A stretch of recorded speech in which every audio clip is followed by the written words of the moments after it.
Welcome to the Rugby Obsession Deep Dive. This is where we take your sources and, well, we really dig in, pulling out the key insights to get you well-informed, fast. That's the goal. And today, we're diving headfirst into something fascinating. It's not just about a game, it's a real strategic clash, a battle of preparation philosophies. Between the Springboks and the Wallabies, right. Ahead of that Rugby Championship opener. Exactly. The big question everyone's asking, are the Wallabies genuinely battle-ready after that grueling Lions series?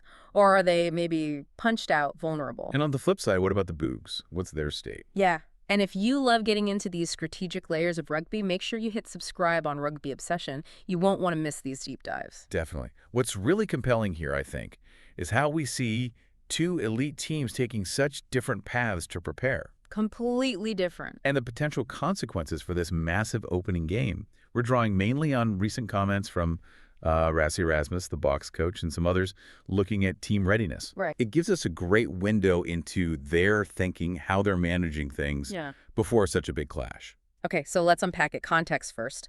It's the Springboks versus the Wallabies, Rugby Championship opener, Ellis Park. Yeah. This Saturday, big stage. Huge. Ellis Park always is. Before this, their paths were, like you said, totally different. Wallabies went through the absolute meat grinder of a British and Irish Lions series. 3 tests. Brutal. Really The intense. Springboks, they had mid-year games. Barbarians, Italy, twice, Georgia. Different kettle of fish entirely. Very different pressure, different context. So this notion has emerged, the one mentioned in the source, that maybe the Wallabies are actually better prepared because of the quality, the sheer intensity of those Lions matches. Yeah, that's the battle-hardened argument. And Jeremy Pohl, the former hooker, he leaned into that pretty hard earlier this month. He did. What was his take? He actually backed Australia to win the opener. Straight up. Wow, okay. His reasoning was all about momentum from that Lions tour. He pointed specifically to how they played in that third test in Sydney. Right, they did look sharp there, despite the series loss. Exactly. He said they found a new level, talking about their line speed, their dominant tackles. He saw real improvement, real intensity building. So he thinks that carries over directly. That was his argument, that the Wallabies should be hard and fit and, crucially, incredibly confident heading into Ellis Park because they've been tested in the fire. And he contrasted that with the Bokas, suggesting they just haven't faced that same level of crucible-like preparation. Okay, so that's one side. Battle-hardened, momentum is key. But then Rassie Erasmus steps in. Yeah, and this is where it gets really interesting. He completely flips the script, doesn't he? Offers this counter-narrative about the value of, well, freshness. Precisely. He puts a different spin on this whole battle-hardness thing, almost questioning if it's always an advantage. How does he frame it? What's his core argument? Well, a big part of it comes down to injuries.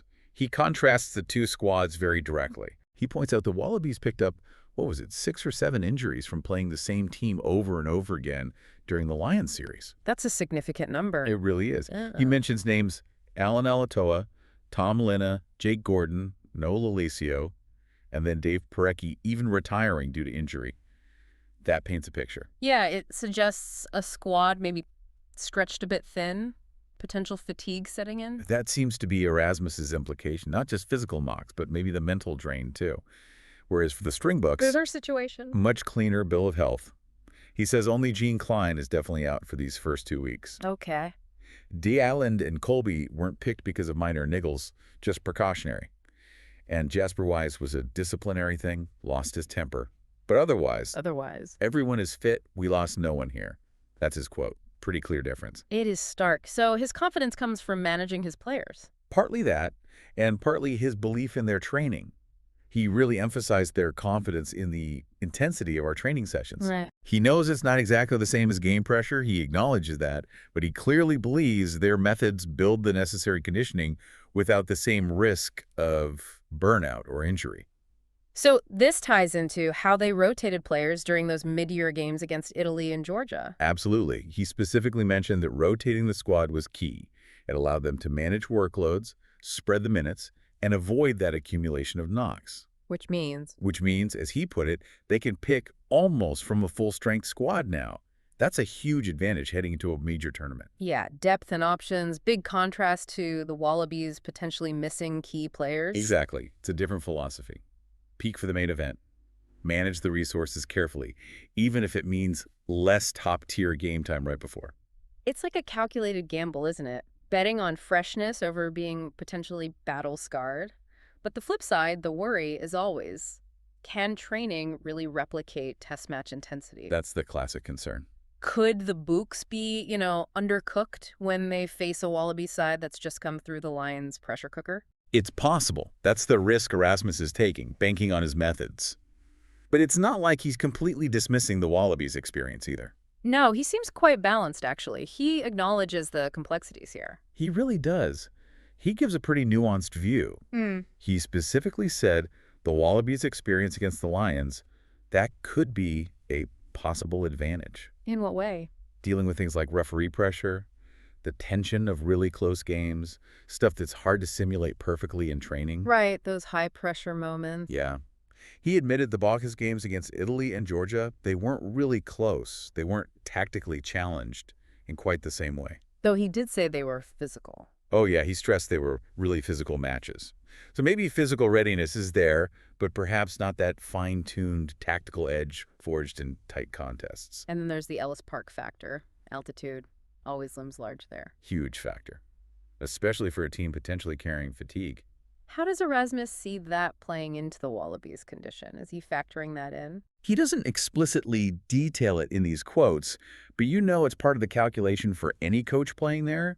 It adds another layer to that question. Are they fatigued or primed?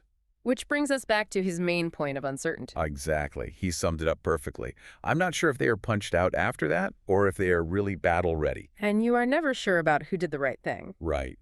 Then he adds, we believe that we have. It's that classic coaching confidence mixed with acknowledging the unknown.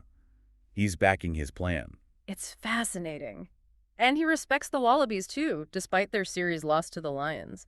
He knows that final test performance counts for something. Definitely. He said it was a compelling performance in the third test. He's clearly wary of the confidence that we'll have given them. Yeah, he mentioned he can't see them not being on a high after finishing like that. It shows respect for the opponent's mental state. Which is smart coaching. Acknowledge their potential strengths while focusing on your own preparation. Absolutely brilliant strategic chess playing out before a ball is even kicked. And if you want more insights like this, breaking down the tactics and the talk, remember to subscribe to Rugby Obsession. Yeah, it really sets up this fascinating question, doesn't it? Not just for the coaches, but for you, the listener. What's that? Which approach actually works better for a massive opener like this? Is it better to be battle-hardened, having come through those tough, close games, even with the injury risk? Or is freshness the better bet? Intense training, careful player management, strategic rotation, but maybe without that same edge from recent high-stakes matches. What do you think leads to more success? Punched out or undercooked? Battle ready or rested? We'd genuinely love to hear your perspective on this. What's your gut feeling? Let us know. It really is a captivating dynamic. Two top teams, two valid strategies, two completely different roads taken to get to Ellis Park. And like Rassie said, you never really know for sure who got it right. Until that whistle blows on Saturday. That's when we'll see if punched out or battle ready wins the day. Or maybe fresh and ready. The proof will be in the performance. Thank you so much for joining us on this deep dive into the rugby obsession. We hope this gives you a clearer picture of the strategic debate and gets you thinking ahead of the game. Yeah, hopefully some good food for thought there. And don't forget, for more deep dives exploring the strategies, the stories, and the sheer obsession of rugby, hit that subscribe button for Rugby Obsession. We look forward to you listening to our next episode.